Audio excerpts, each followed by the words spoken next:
আজকে আমি ভুনা খিচুড়ি বানাবো, যার জন্য এই যে মুগ ডাল আমি ভিজিয়ে রেখেছি, ভিজিয়ে ভালো করে ধুয়ে শুকিয়ে রেখেছি, চালটাও শুকিয়ে রেখেছি। এখানে আছে লবণ, হলুদ, আর এখানে আছে গরম মশলার গুঁড়া, এখানে আছে ঘি, সোমবারের জন্য হলো গোটা জিরা, তেজপাতা, শুকনা লঙ্কা, এই যে দারচিনি, লং, এলাচ, আর এখানে আছে আদা আর কাঁচা লঙ্কা পেস্ট করা আছে, জিরার গুঁড়া, লঙ্কার গুঁড়া, আর এখানে কাঁচা বাদাম, কাজু, এখানে কাজু আর কিশমিশ আছে। আমি এখন ভুনা খিচুড়িটা কিভাবে বানাবো সেটা আপনাদেরকে দেখিয়ে দিচ্ছি। এই যে কড়াইতে দেখেন আমি সরষের তেল দিয়ে দিয়েছি, তেলটা গরম হয়ে গেছে, এর মধ্যে দিয়ে দিব এই যে গোটা জিরা, দিয়ে দিচ্ছি তেজপাতা, দিয়ে দিচ্ছি এই যে শুকনা লঙ্কা, এই যে দিয়ে দিচ্ছি আমি দারচিনি, লং, এলাচ দিয়ে দিয়েছি, এই যে লং দিয়েছি।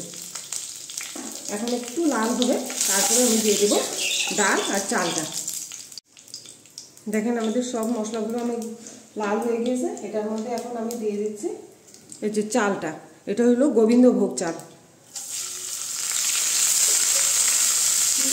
দিয়ে দিচ্ছি এই যে ডাল, মুগ ডালটা। এখন আমি ভালো করে একটু ভেজে নেব চাল আর ডালটাকে। দেখেন চাল আর ডালটা আমাদের ভাজা হয়ে গিয়েছে, এখন এটা আমি একটু সরিয়ে দিচ্ছি। এই যে আমি কাঁচা বাদামগুলো আমি ভেজে নিচ্ছি,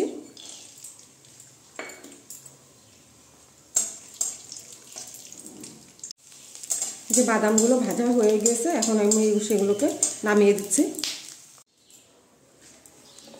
এই যে দেখেন চালটা আর ডালটা ভাজা হয়ে গিয়েছে, এর মধ্যে আমি দিয়ে দিচ্ছি এই যে ভেজে রাখা বাদামটা, দিয়ে দিচ্ছি এই যে কিশমিশ, দিয়ে দিচ্ছি কাজু,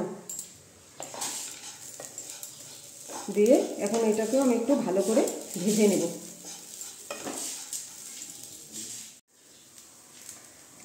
আমাদের কিশমিশ আর কাজুটা একটু ভাজা হয়ে গিয়েছে, এর মধ্যে আমি এখন দিয়ে দিচ্ছি এই যে লবণ, দিয়ে দিচ্ছি এই যে হলুদ, দিয়ে দিচ্ছি এই যে লঙ্কার গুঁড়া, আর এই যে দিয়ে দিচ্ছি জিরার গুঁড়াটা, দিয়ে আমি ভালো করে একটু এটাকে মিশিয়ে নেব।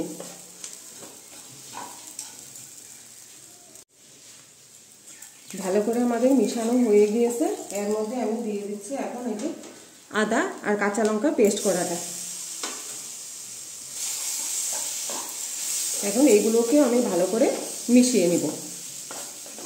আমার এই ভুনা খিচুড়ি রেসিপিটা যদি ভালো লাগে তাহলে আপনারা লাইক করবেন, শেয়ার করবেন, সাবস্ক্রাইব করবেন। আমাদের আদার পেস্টটাও ভালো করে মিশানো হয়ে গেছে, এর মধ্যে আমি এখন দিয়ে দিচ্ছি এই যে ঘিটা, ঘিটা দিয়ে আমি ঘিটাও ভালো করে মিশিয়ে নিচ্ছি। এই যে ঘিটাও আমাদের মিশানো হয়ে গিয়েছে, এখন আমি এটার মধ্যে দিয়ে দিচ্ছি জল। জলটা কিন্তু আপনারা সবসময় এটার মধ্যে গরম জলই দিবেন। এই যে আমি এই বাটিটার মেপে দিচ্ছি জল, এক বাটি ডাল এক বাটি চাল ছিল, এই হিসাবেই আমি জলটা দিব।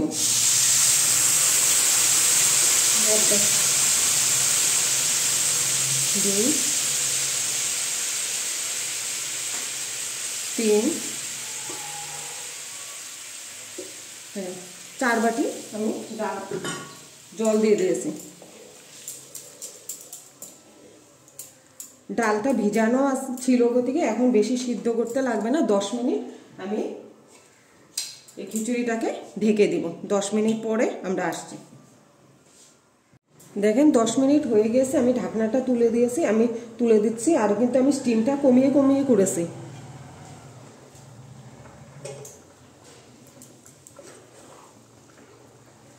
যে দেখেন কি সুন্দর হয়েছে, কিন্তু অল্প একটুকু ভিজা ভিজা আছে। আমি এখন স্টিমটা কমিয়ে আর একটুকু 5 মিনিট ঢেকে দেবো। এই দেখেন চালগুলো আমাদের সিদ্ধ হয়ে গিয়েছে, ডালটাও সিদ্ধ হয়ে গিয়েছে। এটার মধ্যে আমি এখন ঘি আর একটু দিয়ে দিচ্ছি, আর এই যে দিয়ে দিচ্ছি গরম মশলা গুঁড়াটা, দিয়ে ভালো করে আমি মিশিয়ে নিচ্ছি।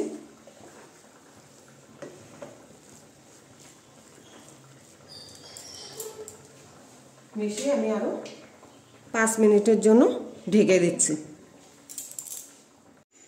এই যে দেখেন 5 মিনিট হয়ে গেছে, আমি এখন তুলে দিচ্ছি ঢাকনাটা। এই যে দেখেন আমাদের ভুনা খিচুড়িটা কি সুন্দর হয়েছে, ঝরঝরা হয়ে গিয়েছে। এখন আমি গ্যাসটা অফ করে নামিয়ে দিচ্ছি।